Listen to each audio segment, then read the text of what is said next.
Hindi reliyon na pagiging born again. Ito ay isang utos ng Panginoon na tayo pangalak muli sa Espiritu ng Diyos. Ng tao nagsisisi ng kanyang kasalanan, makakaranas ng pagbabago ng buhay.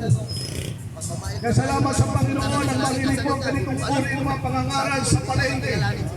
Nagkaroon ako ng pag-asa. Nagkaroon ako ng pagbabago sa buhay. Kaya salamat sa Diyos, mayroong Diyos na handang tumulong sa atin. Hindi pa huli ang lahat upang ang tao ay mapariwara.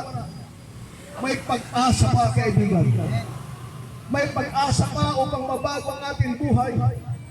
Kung tayo lamang ay lalapit sa Diyos, sapagkat sabi ng Romans chapter 10,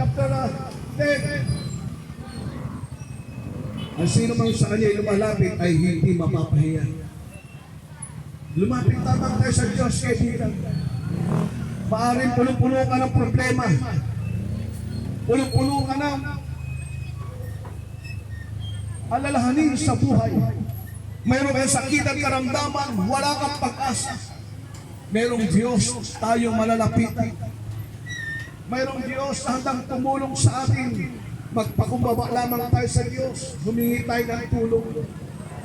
At bibigyan tayo ng Diyos ng pagkakataon. Kung paano ang aming buhay ay binago ng Diyos, gano'n din ang pwedeng gawin ng Diyos sa buhay. Sa iyong hanap buhay, sa iyong trabaho, bibigyan ka ng Diyos ng kalakasan. Kaibigan, ako po ay galing pa ng Tres Martires, Cavite.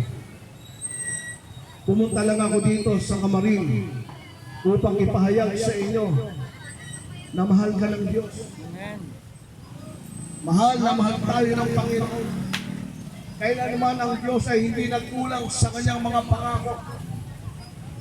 Ang sabi ng Panginoon, hindi kita iiwan, hindi kita pababayaan. Manalig ka sa Diyos.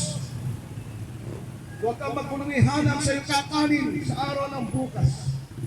Sapagkat sa araw ng bukas, sukat na ang kanyang kasamaan. Lahat tayo ay nag-iisip kung ano ang ating magiging buhay sa araw ng bukas.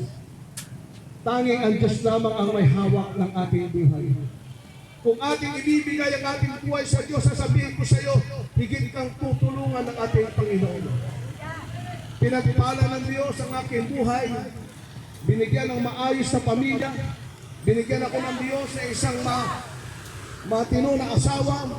Binigyan ako ng Diyos ng mga anak. Pinagtapos sila ng Diyos.